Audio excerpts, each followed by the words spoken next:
بسم اللہ الرحمن الرحیم۔ السلام علیکم عزیز طلباء، میں آپ سب کو ایپسیکس ورچوئل اسکول AVS درجہ 6 to 8 جماعت ششم میں خوش آمدید کہتی ہوں۔ عزیز طلباء، آج ہم اسلامیات کی بک میں سے صفحہ نمبر 2، صفحہ نمبر 28 سے 32 اور صفحہ نمبر 69 سے 73 تک کا مطالعہ کریں گے۔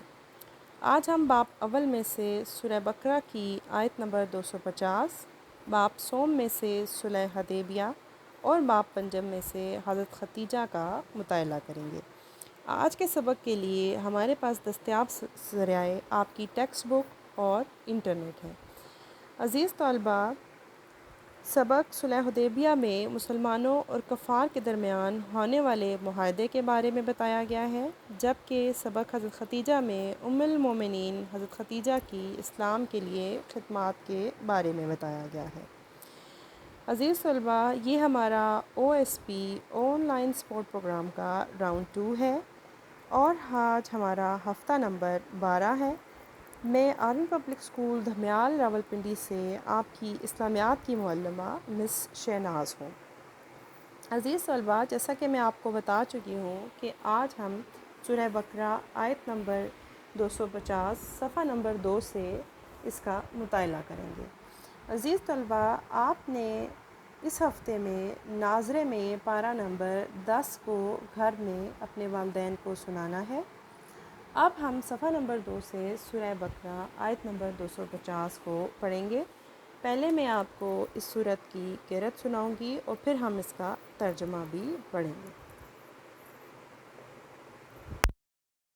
اللہ الرحمن الرحیم۔ ربنا افرغ علينا صبرا وثبت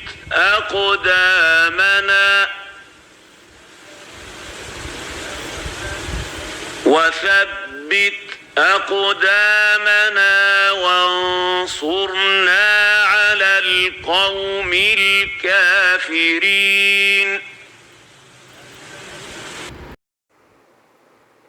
صدق اللہ العظیم۔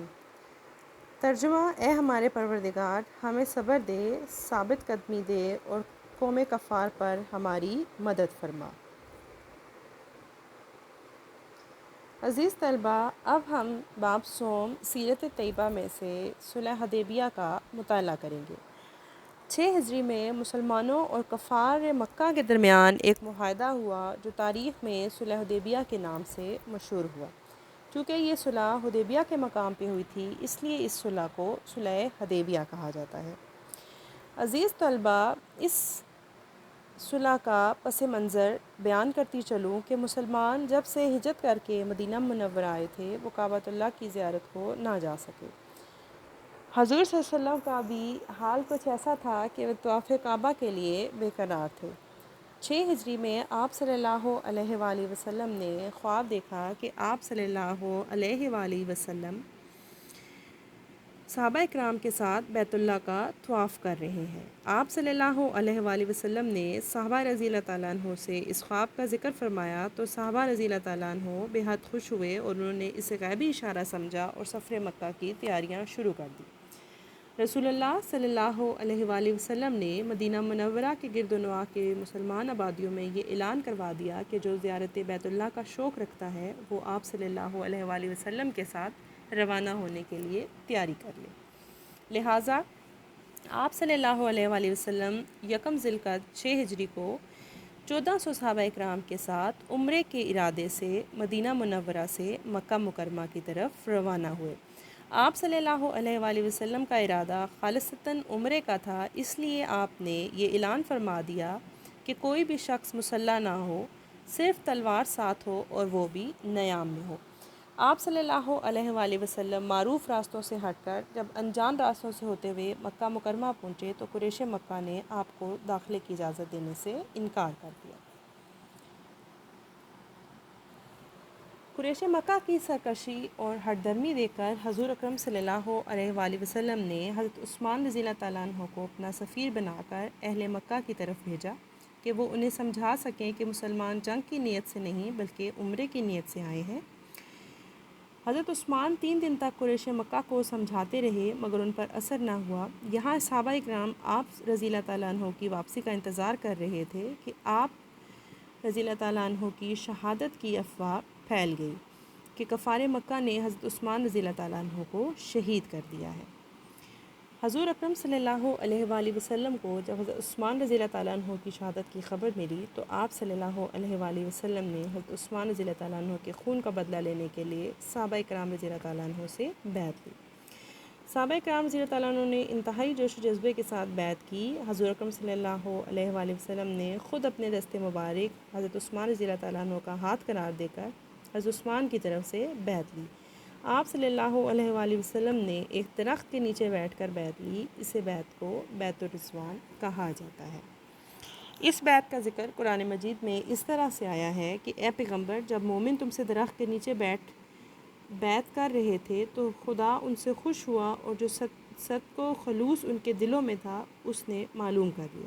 اس بیعت کو اسی لیے بیعت الرضوان کہا جاتا ہے۔ صلح حدیبیہ کی شرائط۔ جب قریش مکہ کو اس بات کا علم صورتحال کا علم ہوا کہ مسلمان حضرت عثمان رضی اللہ تعالیٰ عنہ کا بدلہ لینے کے لیے آ رہے ہیں تو ان کے دل میں خوف پھیل گیا اور انہوں نے سہیل ابن عمرو کو اپنا سفیر بنا کر حضرت عثمان رضی اللہ تعالیٰ عنہ کے ساتھ مسلمانوں کے پاس بھیجا تاکہ وہ مسلمانوں سے صلح کی شرائط طے کر سکیں۔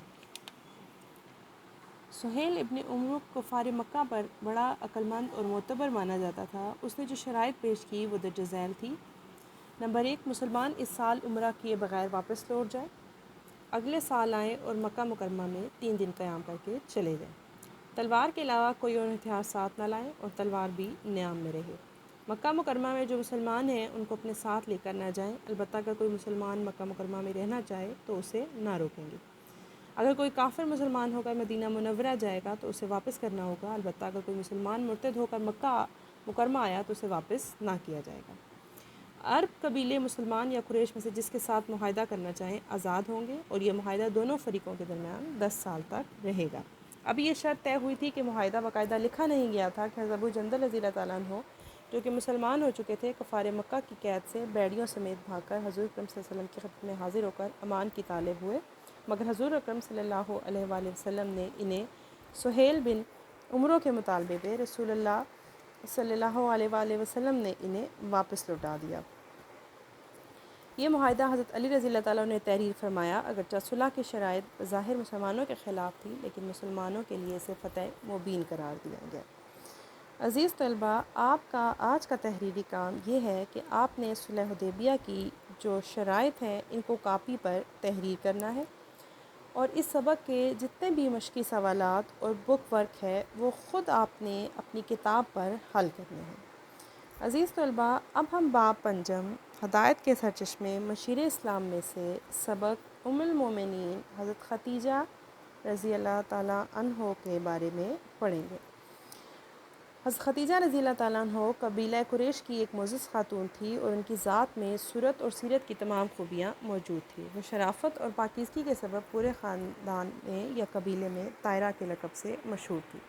حضرت خدیجہ رضی اللہ تعالیٰ عنہ عام الفیل سے تقریباً 15 سال پہلے پیدا ہوئی۔ ان کے والد کا نام خولید بن اسد اور والدہ کا نام فاطمہ بنت زائدہ ہے۔ ان کے والد مالدار اور کامیاب تاجر تھے اور اپنے قبیلے میں مختلف شخصیت کے مالک تھے۔ حضرت خدیجہ رضی اللہ تعالیٰ عنہ بچپن سے ہی نیک سیرت اور معاملہ فہم تھی۔ انہوں نے اپنے والد کی وسیع تجارت کو سنبھالا اور عمدہ طریقے سے آگے بڑھایا۔ ان کی ذہانت اور دیانتداری کی بدولت ان کی تجارت نے خوب ترقی کی اور ان کا سامان تجارت پورے قریش کے مال کے برابر ہوتا تھا۔ اس زمانے میں تجارت قریش کا معزز پیشہ تھا۔ حضرت خدیجہ رضی اللہ تعالیٰ عنہ اپنا مال دوسرے لوگوں کے ہاتھ تجارت کے لیے بھیجا کرتی تھی اور لوگوں کو ان کی کارکردگی کے مطابق معاوضہ بھی دیا کرتی تھی۔ اس زمانے میں حضور صلی اللہ علیہ وآلہ وسلم کی صداقت اور دیانت کا چرچا پورے مکہ مکرمہ میں پھیلا ہوا تھا۔ حضرت خدیجہ رضی اللہ تعالیٰ عنہ نے اپنا کچھ سامان حضرت صلی اللہ علیہ وآلہ وسلم کے ہاتھ اپنے غلام کے ساتھ شام بھجوایا۔ حضرت خدیجہ نے آپ صلی اللہ علیہ وآلہ وسلم سے درخواست کی کہ وہ ان کا سامان تجارت ملک شام لے جائیں۔ حضرت صلی اللہ علیہ وسلم کو انہوں نے دگنا معاوضے کی پیشکش کی۔ آپ صلی اللہ علیہ وآلہ وسلم نے رضامندی ظاہر فرما دی اور ان کا مال ملک شام لے گئی۔ حضرت خدیجہ رضی اللہ تعالیٰ عنہ نے آپ صلی اللہ علیہ وآلہ وسلم کی خدمت کے لیے اپنا ایک غلام جس کا نام میسرہ تھا ہمراہ کر دیا۔ میسرہ نے سفر کے دوران آپ صلی اللہ علیہ وآلہ وسلم کے حسن اخلاق اور تجارت کے معاملات کو دیکھا اور آپ کی صداقت اور دیانت سے انتہائی متاثر ہوا۔ سامان کی خرید و فروخت کا پورا حال حضرت خدیجہ رضی اللہ تعالیٰ عنہ کو بتایا اور اس سفر سے ان کو اتنا منافع ہوا جو اس سے پہلے کبھی حاصل نہ ہوا تھا۔ میسرہ نے حضور اکرم صلی اللہ علیہ وآلہ وسلم نے دیانتداری، بلند کرداری اور حسن کارکردگی کے بارے میں حضرت خدیجہ کو تفصیلات بتائی، جنہیں سن کر آپ رضی اللہ تعالیٰ عنہ بہت زیادہ متاثر ہوئے۔ حضرت خدیجہ نے اپنی سہیلی نفیسہ کے ذریعے شادی کا پیغام حضور اکرم صلی اللہ علیہ وآلہ وسلم کو بھجوایا، جسے حضور اکرم صلی اللہ علیہ وآلہ وسلم نے اپنے چچا حضرت ابو طالب کے مشورے سے قبول فرما لیا۔ اس وقت آپ صلی اللہ علیہ وآلہ وسلم کی عمر مبارک 25 برس تھی، جبکہ حضرت خدیجہ رضی اللہ تعالیٰ عنہ کی عمر مبارک 40 برس تھی۔ حضور اکرم صلی اللہ علیہ وآلہ وسلم کی عمر مبارک جب 40 برس ہوئی تو آپ صلی اللہ علیہ وآلہ وسلم پر اللہ تعالیٰ کی طرف سے غار حرا میں نزول وحی کا آغاز ہوا۔ آپ صلی اللہ علیہ وآلہ وسلم نے حضرت خدیجہ رضی اللہ تعالیٰ عنہ کو تمام تفصیلات سے آگاہ فرمایا۔ آپ رضی اللہ تعالیٰ عنہ نے ایک غمگسار اور حوصلہ مند بیوی کی طرح آپ صلی اللہ علیہ وآلہ وسلم کا ساتھ دیا۔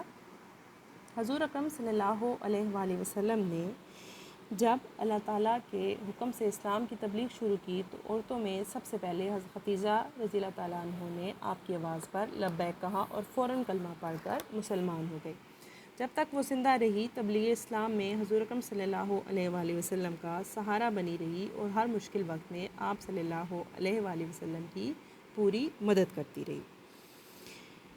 اہل قریش کی سختی اور مخالفت کے باوجود اسلام پھیلتا چلا گیا، یہاں تک کہ ان کے لیے حضور اکرم صلی اللہ علیہ وآلہ وسلم کی تبلیغ ناقابل برداشت ہو گئی۔ اہل قریش نے آپ صلی اللہ علیہ وآلہ وسلم اور آپ صلی اللہ علیہ وآلہ وسلم کے خاندان بنو ہاشم سے مکمل طور پر قطع تعلقی اختیار کر لی اور حضور اکرم صلی اللہ علیہ وآلہ وسلم کے چچا حضرت ابو طالب آپ صلی اللہ علیہ وآلہ وسلم کو اور اپنے خاندان کو لے کر مکہ مکرمہ کے باہر ایک گھاٹی میں چلے گئے، جسے شیب ابی طالب کہا جاتا ہے۔ یہ نبوت کا 7واں سال تھا۔ خدیجہ رضی اللہ تعالیٰ عنہ اس نازک مرحلے میں آپ کے ساتھ رہی اور 3 برس تک خاندان نبوت اس محاصرے میں رہا۔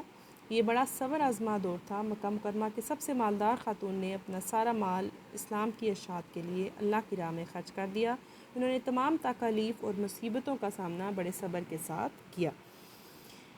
آپ رضی اللہ تعالیٰ عنہ کا انتقال 11 رمضان المبارک 10 نبوی کو ہوا۔